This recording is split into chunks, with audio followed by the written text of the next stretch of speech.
Hello, everyone. Good evening, everyone. Hi, I'm Tom Wormuth. I'm Vice President for Academics here at Marist College, also Director of the Hudson River Valley Institute. I want to take the opportunity here to welcome everyone to the annual Handel-Krom Lecture in Hudson River Valley History and Culture. This is the first time that we have been back as a group for this lecture, which is held every fall. Actually, the first time since 2019, so 3 years since we were here in the theater.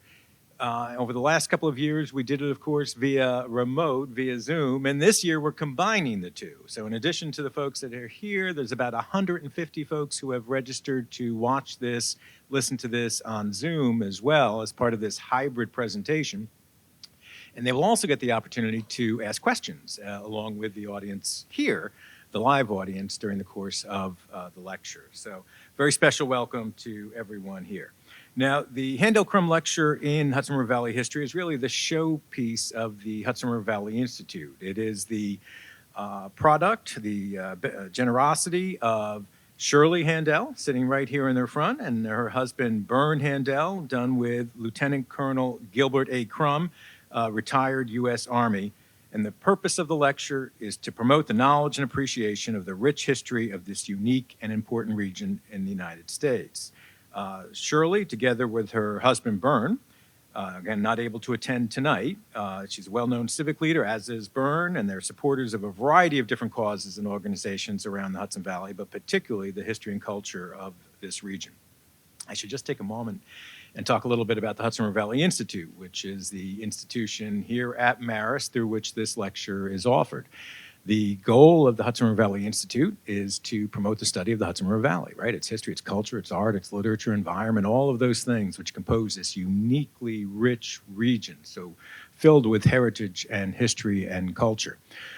We do this, the Institute, through a variety of different means. We do it through, on the one hand, the various academic programming we have here at the college that is focused around the Hudson Valley.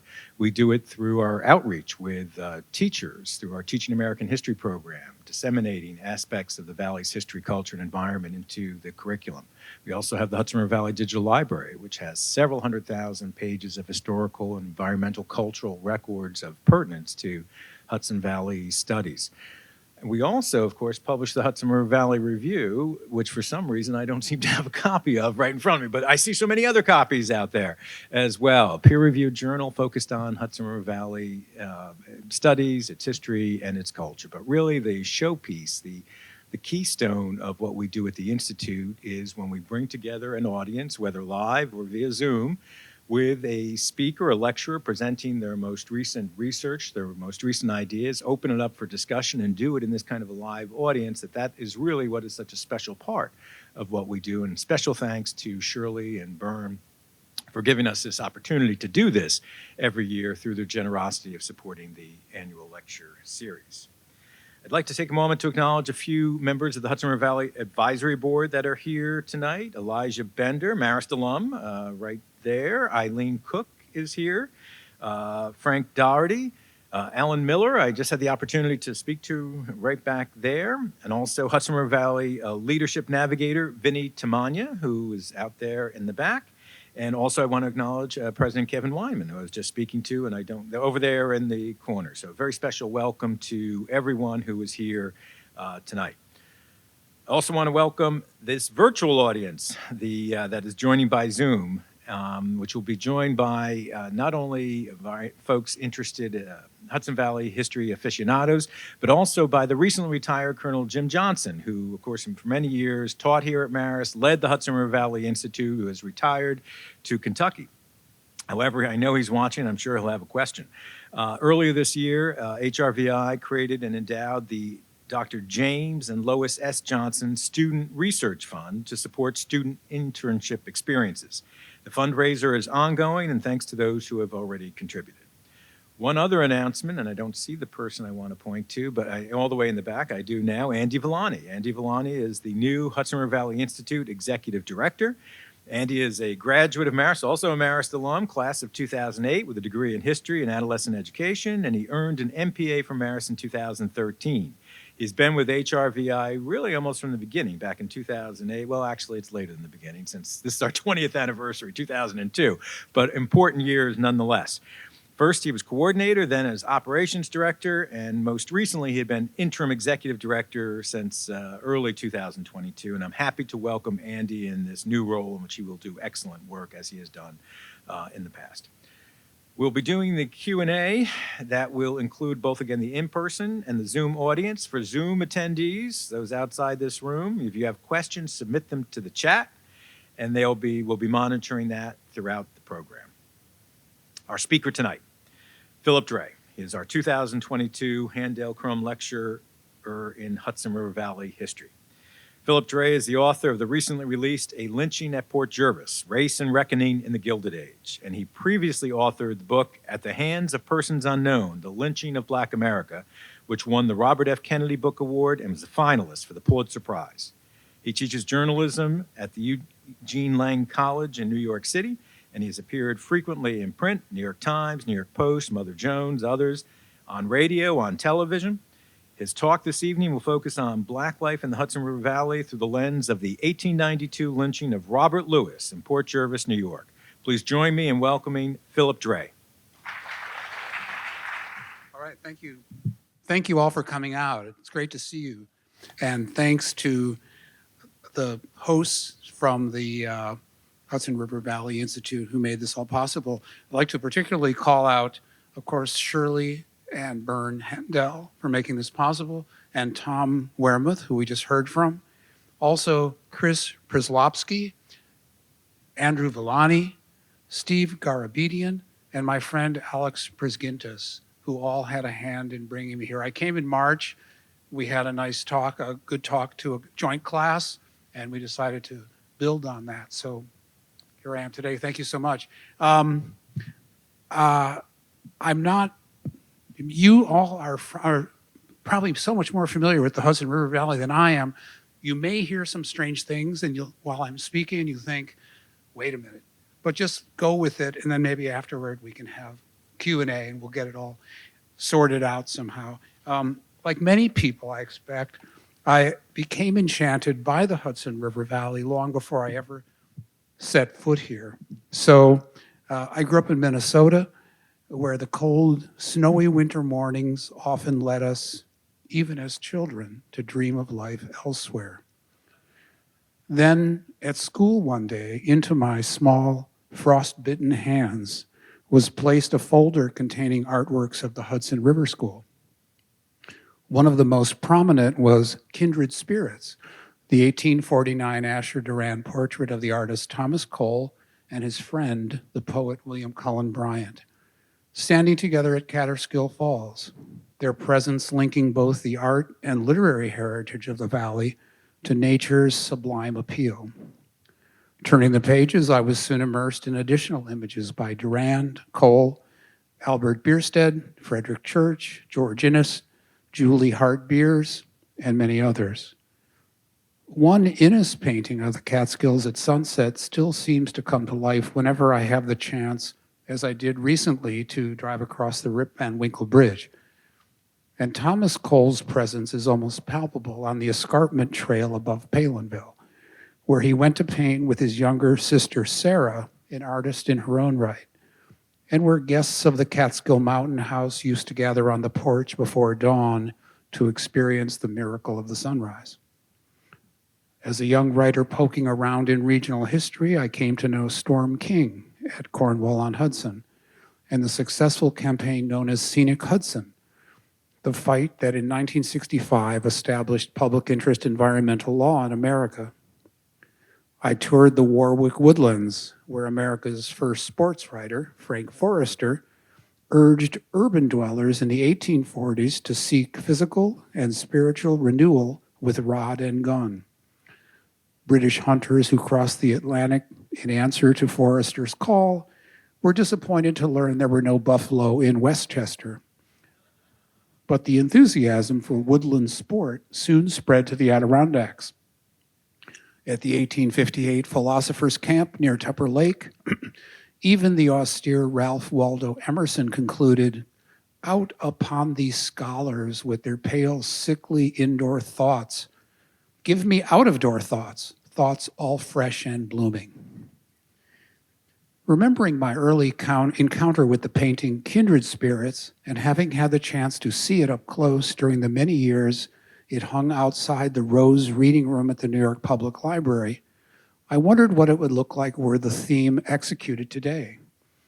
Along with Thomas Cole and William Cullen Bryant, will the canvas include Sybil Luddington, Sojourner Truth, Eleanor Roosevelt, Stephen and Smokey Duggan, the legendary Abenaki guide Mitchell Sabatus, the anti-rent strikers with their tin horns and calico, and the generations of enslaved Africans who helped settle the Hudson River Valley, clearing the land for farms, erecting stone walls, and nurturing the rituals of Pinkster. Black people are mostly absent from the accounts of colonial travelers. Yet in 1790, the year of the first US Census, as many as 13,000 African Americans, free and enslaved, were counted in Orange, Columbia, Ulster, Dutchess, and Albany counties, more than half the 21,000 Black residents of New York State.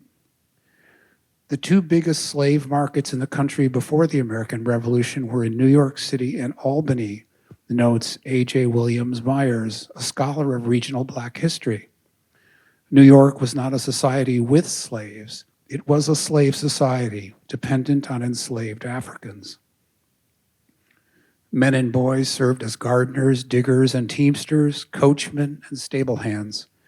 Women and girls sewed, spun, cooked and laundered, and kept the stoves and fireplaces lit. Seasonally, servants from the great river estates were drafted to repair public roads and bridges. While slavery in the Hudson River Valley was said to be less harsh than in the Cotton South, enslaved men and women were expected to, quote, stand in fear.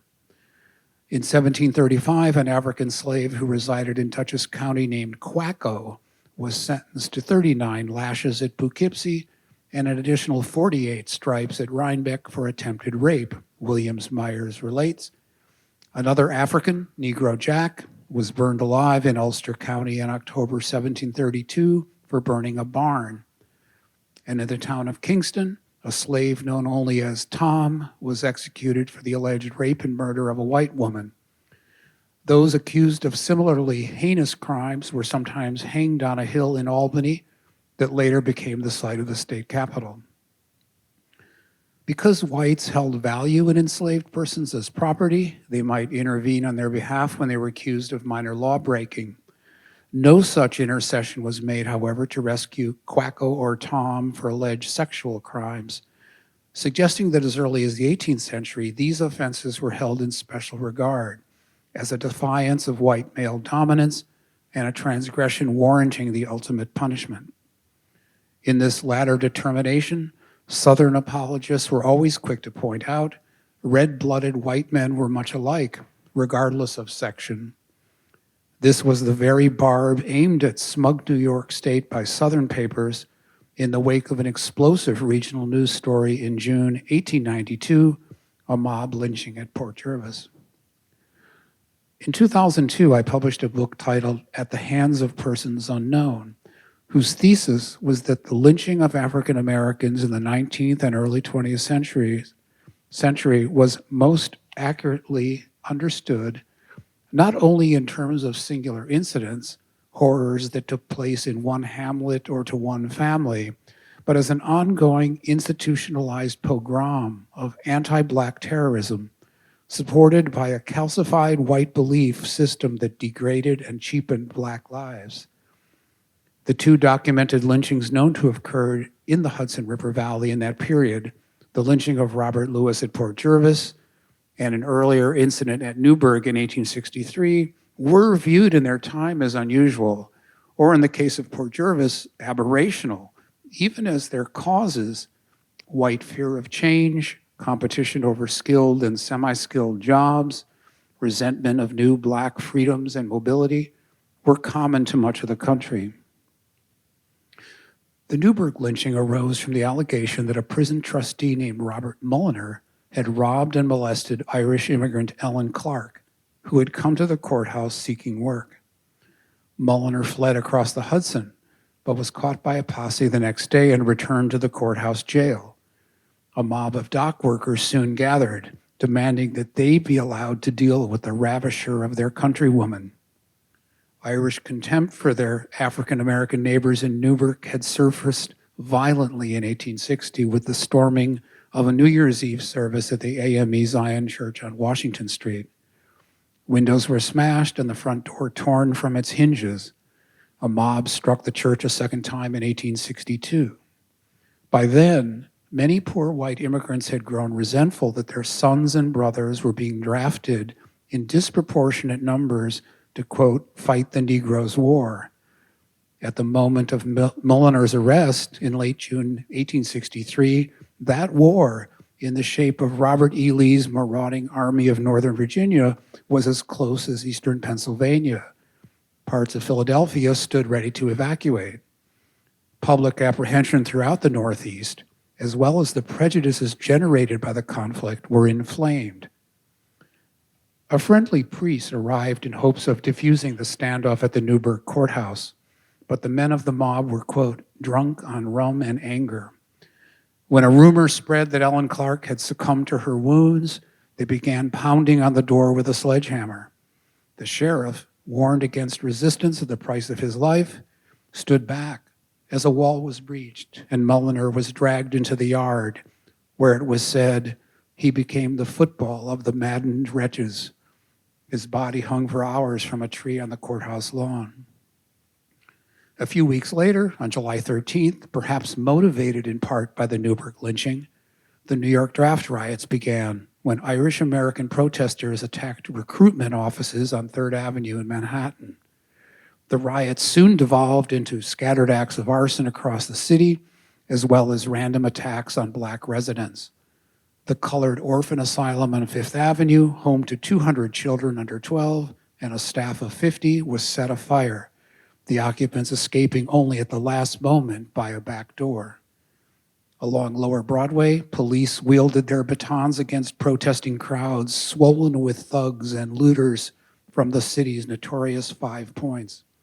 Only with the arrival of battle-hardened federal troops coming directly from Gettysburg was the uprising put down.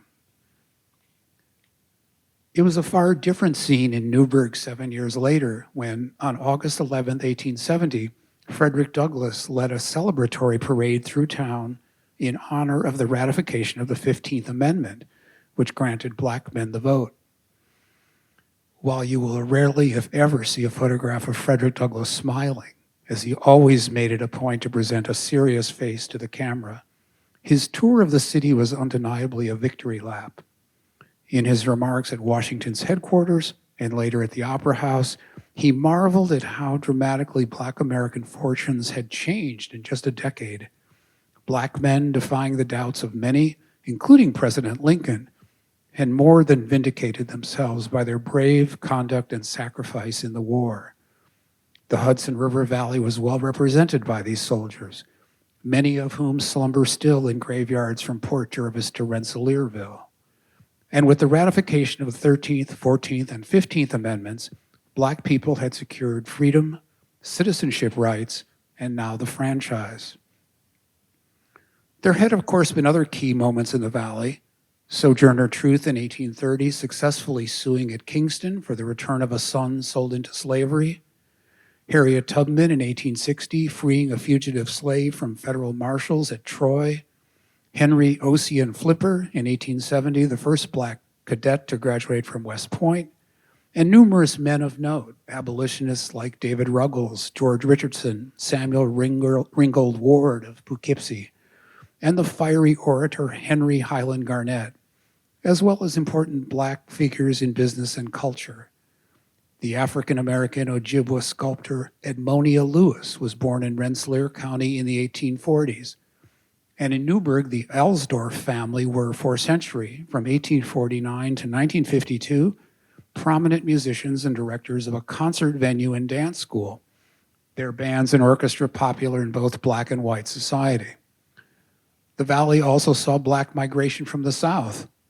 As a recent article in the Hudson River Valley Review recounts, beginning in 1895, emigres from the town of Warrenton, Georgia, enticed by a labor agent, arrived to work in the brickyards of the town of Catskill on the promise of steady wages and improved living conditions. Such entreaties were common in the period, offering a better life in the industrialized North to Black farmers keen to escape worsening relations along the color line in the South and the ravages of the boll weevil. For even as Frederick Douglass and his followers walked in triumph through the streets of Newburgh in 1870, an editorial in the Newburgh Daily Journal had warned, "The 15th Amendment means that hereafter the colored man is to be thrown upon his own resources. It means that colored people can no longer charge their ignorance, their shortcomings to the white men, and the unequal laws under which they live. If they fail to make use of the opportunities now afforded them, of educating their minds, accumulating wealth, and taking their full share in the development of this country, it will be a terrible failure." There was, of course, much unfairness in this view. It ignored the vast economic and social obstacles confronting 4 million human beings recently freed from slavery. It made no allowance for ongoing anti-Black sentiment and would pretend that a level playing field had been laid where people of all hues and colors and places of origin might compete as equals. But the editorial's warnings would ring true. The idealism of Reconstruction after the Civil War was short-lived, and within a dozen years, white resistance to its advances would include the denial of promised land, the intimidation of Black voters, the spread of pseudo-scientific notions of racial inferiority, forced expulsions of local Black populations, and lynching, the extrajudicial murder of Black Americans by vigilantes and mobs of white people, often abetted by police. The legislation designed to give equal access to Black people in public accommodations, such as hotels, theaters, and in travel, was gutted by the Supreme Court, with the noxious caution that Black Americans not be permitted to become the special favorites of the laws. Came then as well the sharp diminishment among Northern whites of support for the effort to safeguard such rights, a weariness with the autumnal outbreaks of white violence against Blacks at election time down south, and a growing sympathy for the myth of the lost cause. A spirit of national reunion seized the country, reaching its acme in the years 1913-1915, with the clasping of hands among former enemies at the 50th anniversary of the Battle of Gettysburg, and the release of the epic D.W. Griffith film, The Birth of a Nation, in which Black political corruption is exposed and white women's sexual purity rescued by the intercession of Confederates reconstituted as the Ku Klux Klan. White America had sacrificed mightily in a terrible war to end slavery, but ultimately lacked the means and moral energy to make good on the promise of full citizenship, not only for those the struggle had released from bondage, but also their progeny. The cruel face of Southern retribution during this era, from about 1880 to 1920, was what the Black historian Rayford Logan would term the nadir of the Black experience in America. Yet the North showed its blemishes too. Black excursionists from New York City chartered boats for Hudson River recreation grounds, often with great difficulty, only to see their picnics caricatured in the press as, quote, riots of drunkenness and the flashing of razors. In Poughkeepsie, the YMCA and YWCA excluded Black citizens, as did Eastman and Vassar colleges. The opera star Marian Anderson and the poet Langston Hughes were refused service at the Nelson House Hotel. And in 1949 occurred the infamous collapse of law and order at Peekskill, where a white mob threatened to lynch singer and activist Paul Robeson and sent hundreds of Black and white concert goers fleeing for their lives under a storm of insults and projectiles. Lynching has always had an uneasy relationship with truth and memory, for its very purpose is oblivion, the denial of due process, and the erasure of facts. By design, it leaves no trial transcript, no record of lawyers' arguments or judges' rulings. Yet such willful forgetting was frequently thwarted by Black oral history, certainly, but also by sensation mongering on the part of the white press. A white maiden violated, a black man accused, gallant men of the posse riding in pursuit, the public's boisterous demand for vengeance. In the prim Victorian age, these lurid elements might furnish days of breathless coverage, full of innuendo and mild titillation, what one scholar of the era has dubbed folk pornography.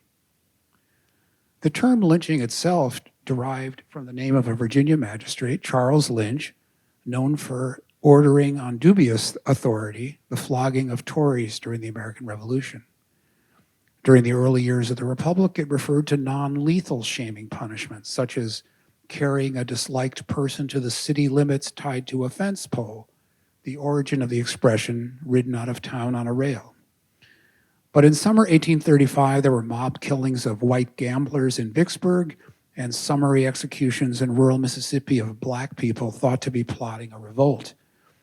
In St. Louis the following year, a free black man, Francis McIntosh, fatally stabbed a constable while resisting arrest.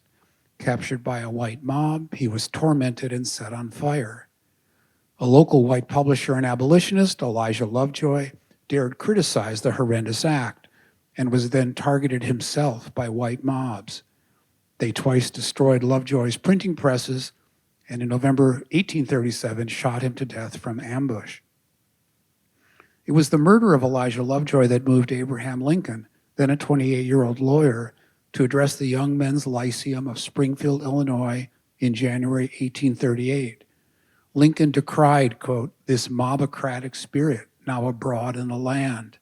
He warned, when men take it in their heads to burn gamblers or burn murderers, they should recollect that in the confusion usually attending such transactions, they will be as likely to hang or burn someone who is neither a gambler nor a murderer, and that acting upon the example they set, the mob of tomorrow may hang or burn some of them by the very same mistake. Lincoln was prescient, noting that mobs taking the law into their own hands, quote, are neither peculiar to the eternal snows of New England nor the burning suns of the South. Neither are they confined to the slave-holding or the non-slave-holding states. Whatever their cause may be, it is common to the whole country. Today, the mobocratic spirit Lincoln warned of no longer haunts America. It is rather very much alive, vividly so.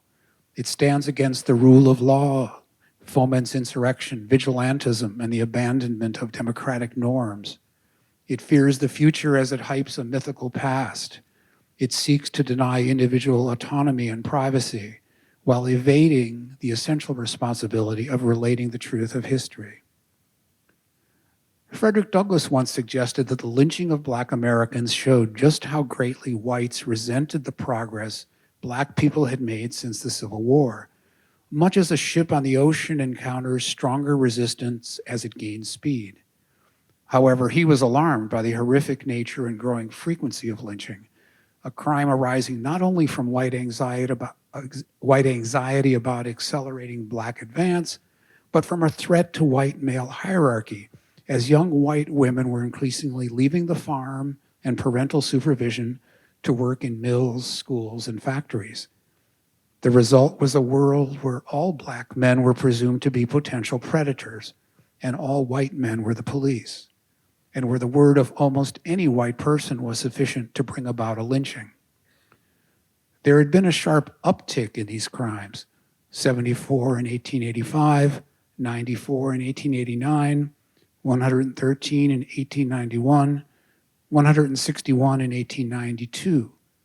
In that year, 1892, the Southern Scourge, as it was known, came to the Hudson River Valley at Port Jervis, where on June 2nd, a Black man named Robert Lewis was tortured and put to death on Main Street. What perplexed people throughout the region was why a lynching had occurred in Port Jervis, a prosperous rail and canal hub proud to have recently been the first in Orange County to install electric streetlights. It had a modest Black population, just 200 people in a town of 10,000 residents. Certainly the village was not free of the typical racial bias and inequity of the day, but it had no flagrant history of anti-Black violence. Yet the murder would prove a kind of augury. the first in a series of such incidents that would stun America by the seeming audacity of having occurred in the North. Robert Lewis was born just south of the village in 1864 and lived there on and off for most of his life. His stepfather, Henry Jackson, was a veteran of the Civil War, one of several black residents who served the Union cause. Mr. Jackson was something of a celebrity, a gifted storyteller with an upbeat demeanor whose name appears often in local newspapers of the 1880s. At his death in 1891, he was buried with full military honors at Laurel Grove, the town's scenic park-like cemetery. Robert, 28 years old, was also well known in the village as the driver of a large horse-drawn wagon for the Delaware House, a leading hotel. He was responsible for meeting passengers at the Erie Railroad Depot and ferrying them and their luggage safely across 8 very busy railroad tracks to the hotel. Like many residents of Port Jervis, which sits at the confluence of 2 rivers, the Delaware and the Neversink, he was an avid fisherman, and in winter joined friends in ice skating on the frozen Delaware and Hudson Canal. He spoke of one day going to New York City in hopes of being hired aboard an ocean-going ship. Of course, he never got to exercise that or any other choice, for his life was cruelly taken from him. It was alleged he had sexually assaulted Lena McMahon, a young white woman who managed a sweets shop, as she sat at noontime on June 2nd reading a book by the riverside. Tracked down by a posse of citizens, he was seized by a mob before he could be handed over to the police, a small force that was untrained for such an emergency. Lewis was cursed at and beaten by the mob. He was marched through town, his clothes in tatters, all the while proclaiming his innocence and desperately beckoning people he recognized for help. The heroic efforts of a judge, a minister, and a few brave officials and police proved futile, and Robert Lewis was hanged before a crowd of 2,000 men, women, and children. That this had occurred in the Hudson River Valley, a region known to the nation for its patriotism, artistic and technological expertise, and the homespun tales of Washington Irving, and in a village only 65 miles from Manhattan, stirred editorial outcry. "Southern methods outdone," one newspaper headlined its coverage. Another opined that Port Jervis had, quote, unsectionalized the crime of lynching. Many whites said that Lewis deserved his fate, but there was also shame, which was compounded when, after assurances that here, unlike the lawless South, the mob would be held accountable, Port Jervians conveniently forgot under oath who and what they had seen. This legal failure, the contradictory accounts given by Lena McMahon, and of course a reluctance to whisper, let alone print, skeptical views of a young white woman's virtue, left numerous questions unanswered. And while there was grieving among whites about the harm done to the town's reputation, there was no apology or outreach to the black community, which was as understandably angry as it was terrified. The last official word on the matter, the coroner's verdict, like that issued routinely across the South, was that Robert Lewis had come to his death, quote, at the hands of persons unknown, the euphemism which meant whites had closed ranks in silence. Few people in America were better able to think critically about what had happened to Robert Lewis than a young black journalist from Memphis, Ida B. Wells. She had learned of lynching and justice not as a reporter, but through personal loss. Her friend Thomas Moss and 2 of his business partners had repulsed a police and vigilante raid on a grocery store they owned, the People's Grocery. They were arrested, then taken from jail to a deserted rail yard and lynched. Their actual crime had been to compete with a store belonging to a white man. Other lynchings Wells discovered were based on reasons as varied as refusing to sell property to a white person, a dispute over wages, or failing to make way for a white man's carriage. Yet many involved an alleged sexual offense, often for purposes of incitement. And because whites viewed any perceived intimacy between a black man and a white woman, even that which was consensual, as criminal sexual assault, the likelihood of deadly consequences was ever present. By early May 1892, Wells had grown weary enough of this hypocrisy to declare in the Memphis Free Speech, "Nobody in this section believes the old threadbare lie that Negro men assault white women. If Southern white men are not careful, they will overreach themselves, and a conclusion will be reached which will be very damaging to the moral reputation of their women. When her incendiary words ran in the free speech, Wells fortunately was in New York City, for her Memphis newspaper's offices were utterly destroyed by angry whites. Black editor T. Thomas Fortune, aware she could not safely return home, offered her work writing weekly articles about the South for his New York Age. In a June 25th essay in the Age, published 3 weeks after the Port Jervis lynching, she noted that the laws of the South that addressed mixed marriages left the white man, quote, free to seduce all the colored girls he can, but it is death to the colored man who yields to the force and advances of a similar attraction in white women. Having followed the coverage of the death of Robert Lewis at Port Jervis, she opined that what lay at the root of the case was that Lewis had a consensual relationship with Lena McMahon, and that her white boyfriend had learned of it.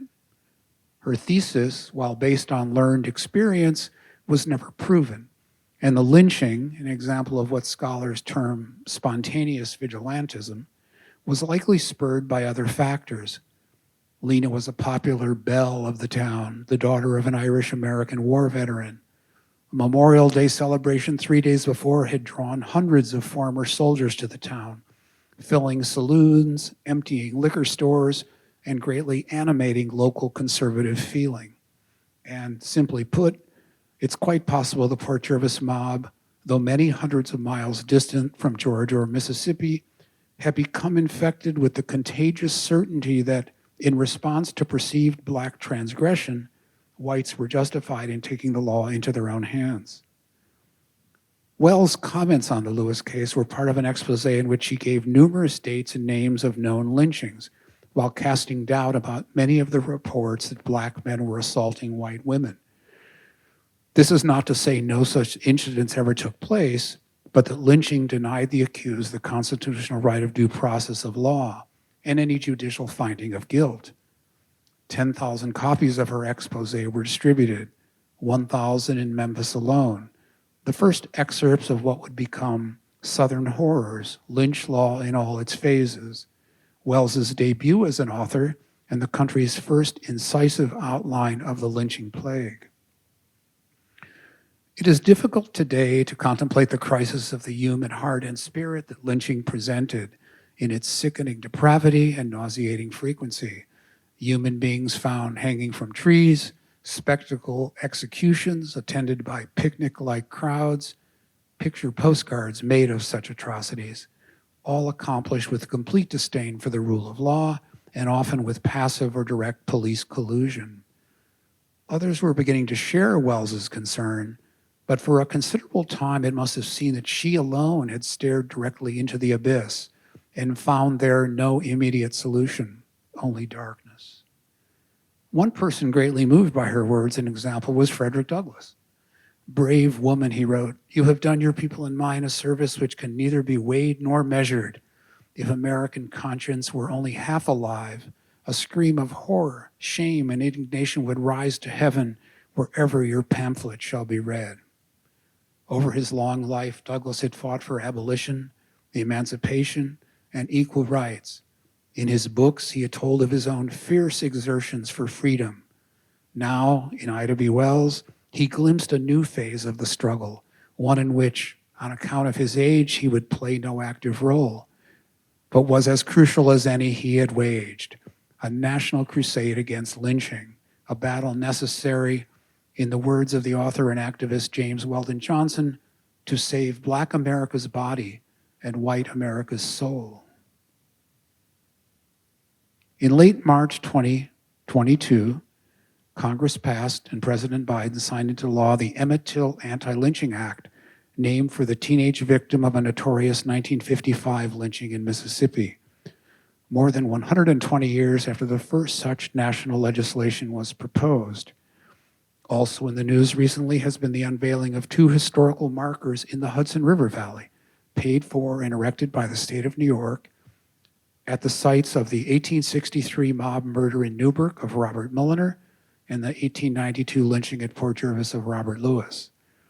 These public acknowledgments, along with the Black Lives Matter movement, the New York Times 1619 Project, and the National Lynching Memorial in Montgomery, Alabama, all serve to remind us that the confidence of any section of America in some immunity to racial injustice remains, as it was in Robert Lewis's day, a very false faith indeed.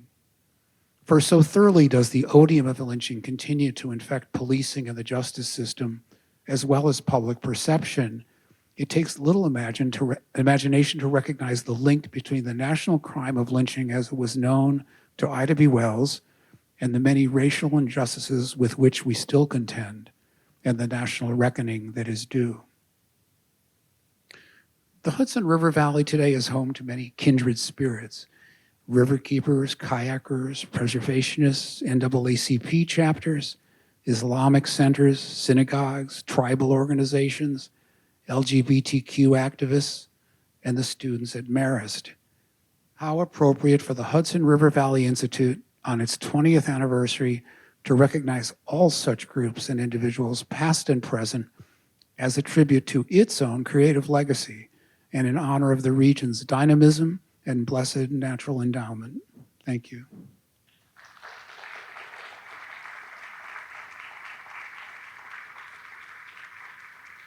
Thank you for the lecture. I wonder if you could talk a little bit more about white fear of change. Recent political events have been attributed to a census prediction that whites will become the minority in this country very soon.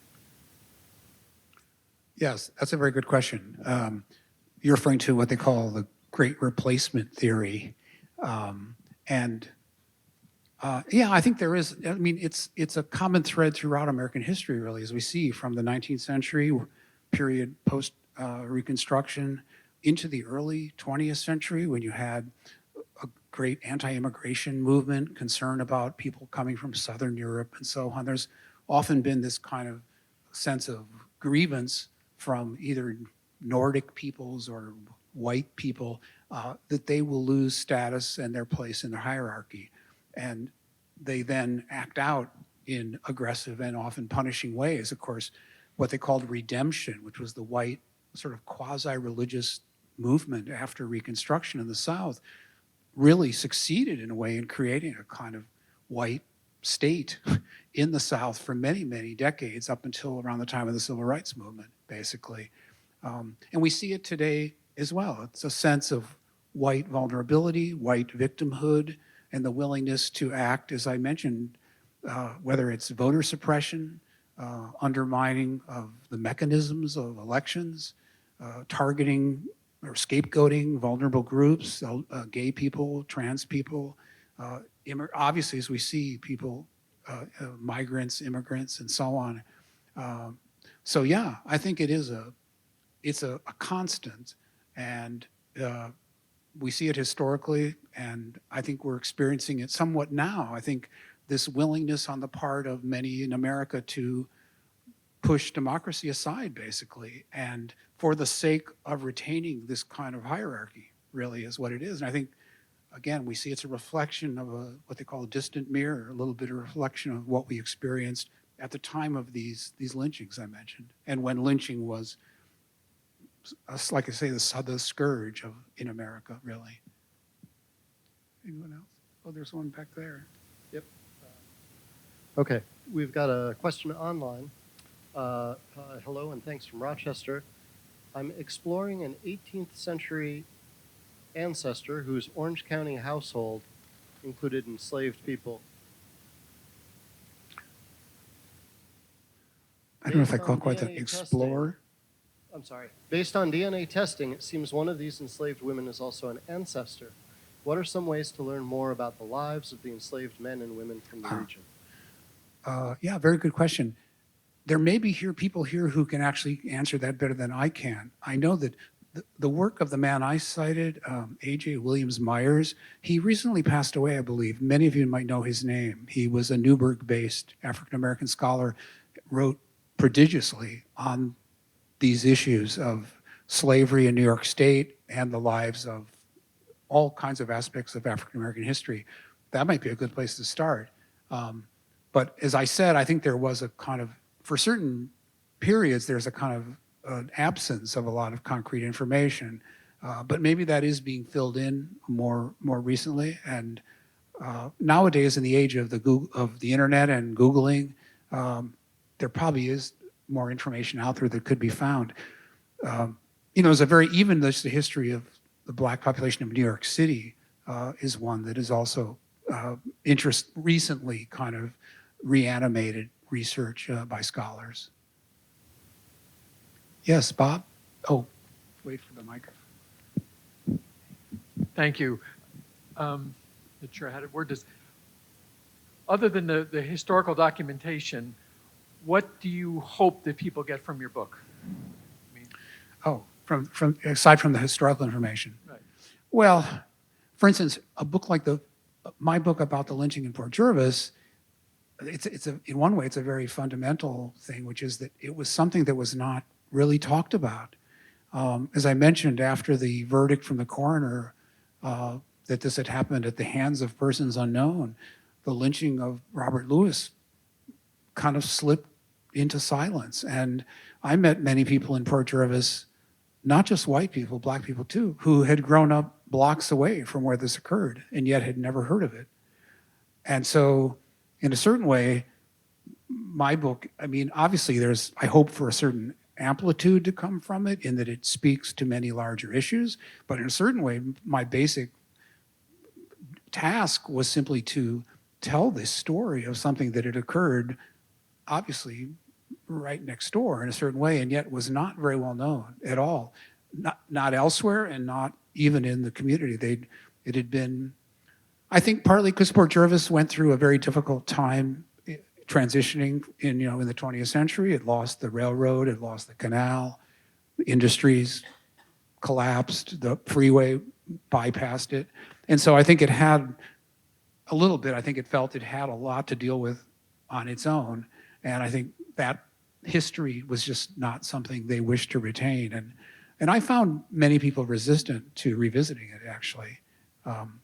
When I first began doing research there, it was really the tide turned a bit in 2020 with the Black Lives Matter movement. And there was a Black Lives Matter march and rally in Port Jervis, which was incredible that this would occur. And I think after that, then people began to be more open to hearing about this lynching. But so in a way, your answer, I guess, is kind of two-tiered. One, you're always looking to kind of open up new ways of thinking about the overall issue.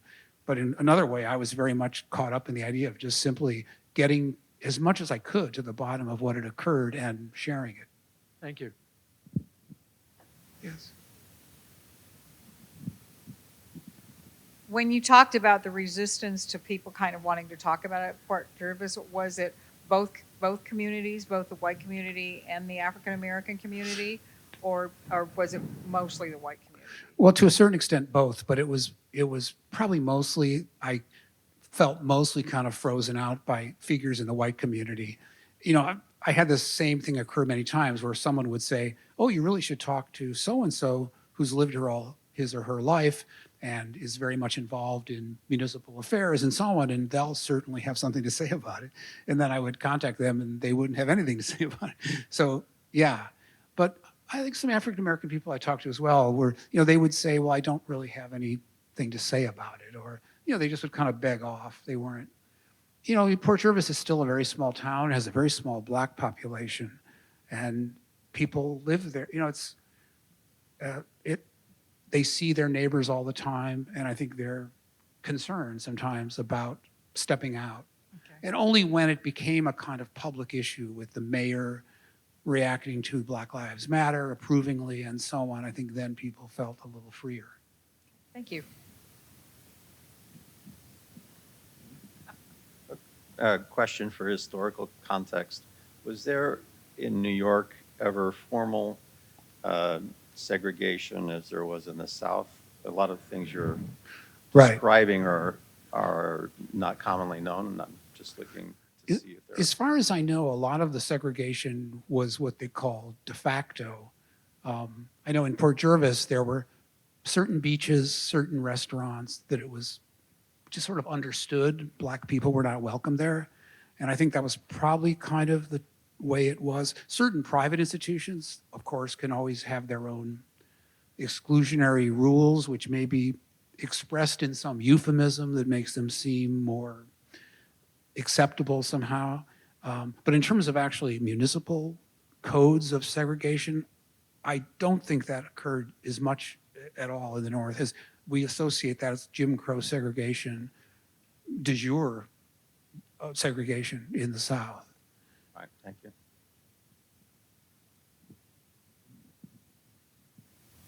When was the last lynching in this country?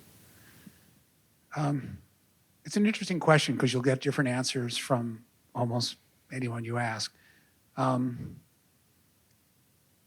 me, I always think one of the last lynchings that resembled kind of the sort of historic lynchings that I've often written about occurred in 1964 in Mississippi, the murder of the 3 civil rights workers. And I say that partly because it was the first lynching in which the lynch mob was prosecuted and convicted since Reconstruction. So it was an enormous, a breakthrough moment. Other people will say, James Byrd being killed in Texas later, George Floyd in 2020. The term lynching has become, I'm always careful about using it because it's a word that gets recklessly misused, I think, a lot. But during the time, for instance, in the 20th century, when people sought an anti-lynching, a federal law, unsuccessfully, they would often define lynching as being requiring a mob that was acting based on a specific accusation or allegation and denying due process of law in order to carry out the law themselves, and often with the collusion of the police. That was kind of the framework. Other things, sometimes recently lynching the definition almost seems a little bit more like a hate crime, which may not involve a specific transgression, but it's just simply based on you don't like somebody's looks or what have you. So it's a kind of a gray area, but for me, that one lynching in the late 60s was because of the dynamics of it and the way in which it was then adjudicated was historic, and at least it awoke. What it did was it affirmed the Justice Department got frustrated over many years in that the Congress would not pass a federal anti-lynching law. So the Justice Department came up with a workaround, which was to use civil rights statutes dating from Reconstruction to say, well, you're denying the civil rights of this person, where the state of, say, a state like Mississippi would not even investigate racial murders. The federal government, and they still do this, they'll come in and say, well, we're going to indict you for conspiracy to deny the civil rights. And so that case was the first time where a Southern federal judge honored that. So it's considered kind of a breakthrough. And since then, it has been used much more often. But again, it was kind of like it was an important breakthrough because it showed that the federal government was committed to finding a way to punish these crimes.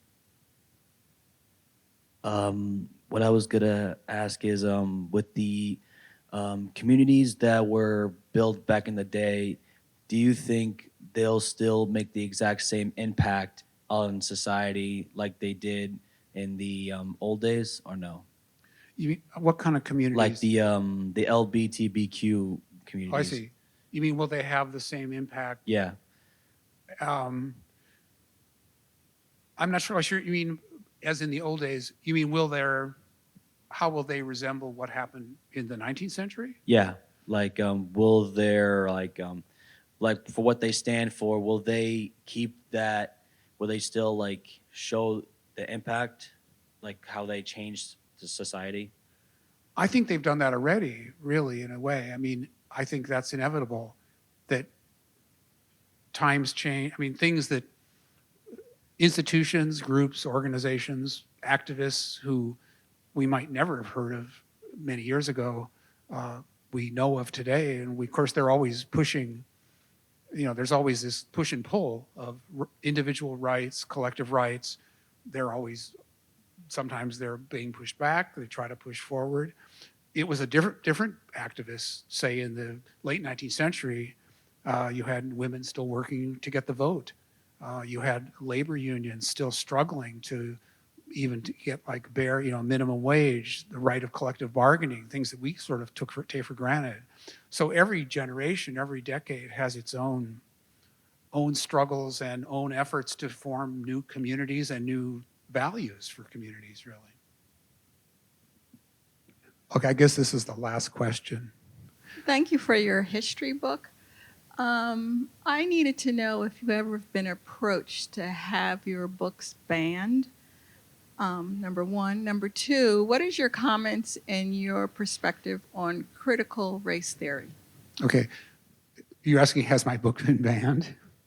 Books. Oh, any of my books? Not that I know of, although I did read one several years ago that one of them was assigned to a person by a judge who said it was someone who had acted out in some way that was unacceptable socially. He had made some racist comments or something along those lines, and part of his punishment was that he was supposed to read my book and write a brief report about it, which any student can, I think, relate to that. In terms of critical race theory, to me, it is like it's a false.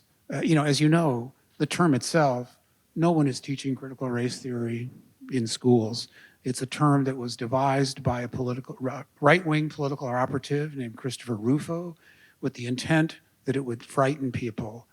Critical race theory is it's like a legal field of study. It came from Harvard Law School. It's not, what they're referring to is the history of teaching of American history, basically. And people who object to some of the hard facts of American history, they're trying to squash those or quash them, and they're by saying, "Oh, it's critical race theory."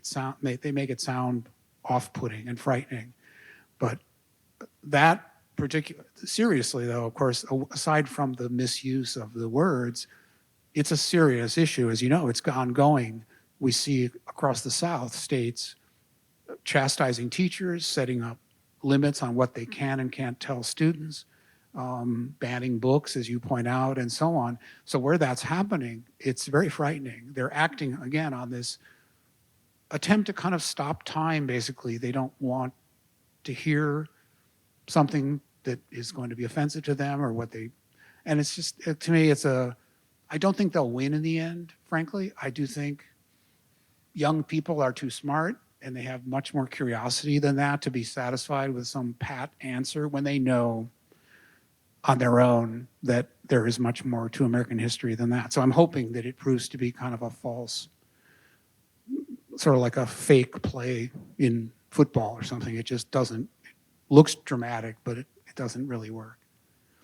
Well, thank you very much for all coming out. I was very glad to come today.